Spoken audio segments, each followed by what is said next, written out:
On est à la fin de l'aventure du ZooFest 2015. Un été assez occupé pour toi. Effectivement, effectivement. J'ai fait bien des shows. J'avais mon heure 10 soirs, j'avais le Gala des Refusés 6 soirs, l'Ascal 4 soirs, puis Gala de l'Absurde que je faisais aussi. Je faisais 4 soirs sur 6. Quand même. J'ai participé à d'autres shows à gauche et à droite, là, mais voilà, c'est ça. Lequel as-tu pris plus de plaisir à faire? Je sais que c'est ingrat comme question. Ouais. Écoute, je te dirais que c'est égal. Forcément que mon heure est quelque chose qui a été très cool, vraiment, parce que c'est une heure de moi, c'est une heure c'est ça, c'est moi. C'est pas les gens qui font ah oui mon Dieu, mais tu sais, je pense qu'on va dans tous les sens de toute façon. Fait que c'est mon heure que je trouve la plus fun, la plus gratifiante, la plus enivrante, la plus nourrissante surtout, puis enrichissante, parce que moi, je finis des mots en hante, là. Une heure, c'est cool. Puis c'est au début, mon premier show d'une heure était d'une heure pile, une heure et genre 20 secondes, 12 secondes, je sais pas trop. Et après ça, ça s'est mis à devenir de plus en plus gros, cette heure-là, parce que bon, tu sais, je fais ah oui, bon, cette bout-là, parce que j'arrivais avec des nouveaux trucs, même que j'avais fait peut-être 2 fois dans des bars, là, pas rodé tant que ça. Puis fait que ça devient un terrain de jeu, puis c'est ça, puis bon, puis là, ça prend de l'essence, ça prend de la forme, ça prend du corps, puis c'est super le fun. J'ai peur de faire ton heure, parce que tu avais eu la chance de faire 2 fois des 2 fois 30 avec Francis Papineau dans les précédentes éditions du ZooFest. Ouais. Est-ce que c'était quelque chose d'épeurant pour toi d'aller toute seule une heure? Non, pas du tout. Non, je t'ai rendu là. Pour vrai, ce qui me faisait peur, c'est je voulais pas, dans mon heure, devoir aller piger dans du stock que j'avais déjà présenté justement dans mes 2 fois 30.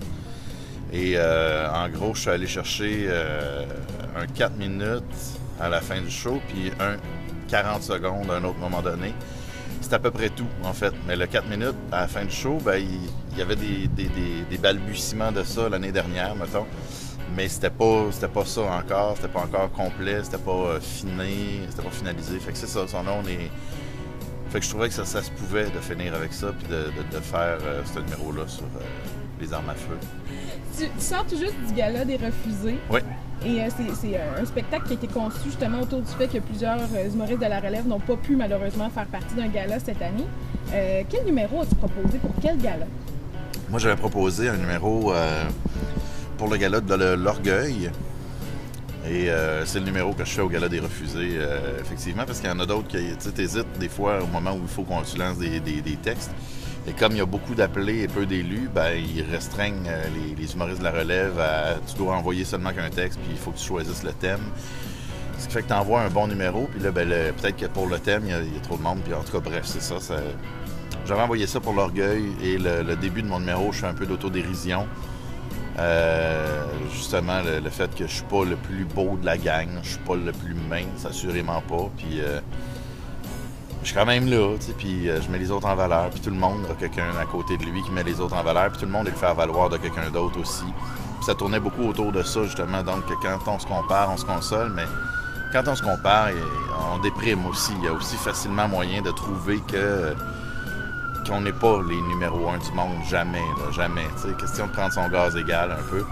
Puis là, j'enchaînais avec, il y a juste une race de monde qui pense qu'ils sont les numéros 1 tout le temps, là, c'est les Américains. Puis là, je comprends pas d'ailleurs, parce qu'ils sont numéro 1, parce qu'ils ont des armements extraordinaires. Puis on est numéro 1 dans tout, on mange les affaires les plus grasses. C'est comme un moment donné décroche. L'exception au Gala des Refusés est vraiment à hauteur de... C'est ça, chaque soir, là, le monde embarque full pin avec ce que je fais, puis c'est vraiment super. Tellement fatigué, mais tellement serein de ton festival. Mais je suis toujours... je suis fatigué. Mais fatigué, tu sais... C'est de la bonne fatigue, là. Ouais, c'est ça. Ça me dérangerait pas, mettons, de continuer un peu. Ce serait pas plus grave que ça, parce que c'est le fun, c'est vraiment nourrissant. Parce que pour la première fois, depuis un bout, là, je veux dire, ça fait un mois, là, mettons, que je fais ça, que je travaille pas. Je travaille pas autrement que pour faire mes shows. Ça me dérangerait pas d'avoir des journées de congé plus souvent un peu, mais là, c'est ça. C'est juste... je suis bien. Là, je vais avoir une journée de congé dimanche. Je recommence à travailler au bar lundi. Fait que là, je vais peut-être être plus fatigué là, lundi. Est-ce que tu as des projets à l'automne qui t'attendent en humour et que tu as le droit de parler? Concentré sur mes numéros, je vais aller jouer partout. J'aimerais bien faire des headlines un peu partout. J'ai une coupe de première partie de Sylvain Larocque, en fait, une bonne batch là. j'ai bien des affaires, c'est ça, bien des trucs qui s'en viennent. J'ai tourné dans des trucs avec les derniers projets là, qui va apparaître. Ouais, c'est ça. Puis c'est ça, là j'ai des idées de projets sur lesquels je vais plancher puis essayer de pitcher ça, puis voir éventuellement. Je sais pas ce qu'il va donner, ce que ça va donner, mais en attendant. Qu'est-ce que tu aimerais réaliser? Un rêve, là? Un rêve? Ouais. Mon Dieu, je suis pas mal comblé en fait. J'aimerais ça avoir un enfant, là, mais honnêtement, je sais pas. Non, tu sais, c'est même pas par rapport à ma carrière. Tu vois, je suis vraiment. Non, je suis bien, je suis vraiment bien. Ce que j'aimerais, c'est, je sais pas, que monsieur, madame, tout le monde sache plus je suis qui pour justifier le fait que je puisse plus être moi-même, mettons. Parce que je fais pas de compromis, mais.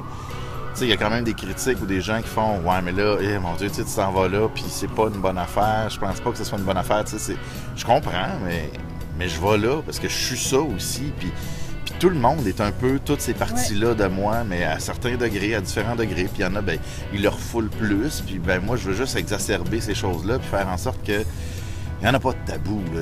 Je tape sur tout de façon égale, je pense. Puis c'est ça, j'ai des nouveaux numéros qui s'en viennent, là, que j'ai déjà en chantier. Moi, je pense que le souhait idéal pour toi, c'est que tu fasses le cover du Hollywood PQ pour annoncer la grossesse de ta blonde.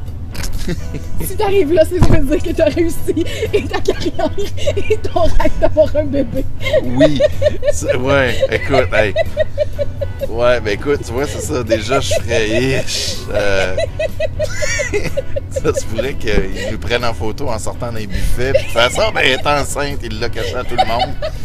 Mais non, on sort d'un buffet, Christy, on a juste mangé pour notre cash. Fait que c'est ça. On s'était tapé des ziplocs sur le ventre, Christy, on en met plus. L'air de rien, puis d'en ramener à la maison. Fait qu'elle, ça y fait une bedaine, là. Ben,